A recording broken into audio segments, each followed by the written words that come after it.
Here we are out here, 7 Acres Escape, on brand new building that we're building, and we got the waterproofing company out here today, and they're spraying for the foundation. And I just kind of wanted to try to sneak around over here and talk about that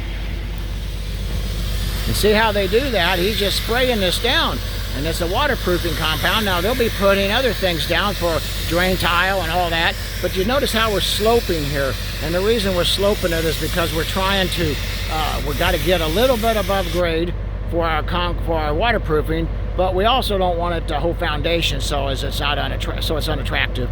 But this is the first part of the waterproofing system. So this is going to be all the way around. Let's go back down here. I want to show you something here. Now look here, he's also actually waterproofing, which is fabulous, all the way down to the base. And also, if you see, my footing right down there is also being waterproof.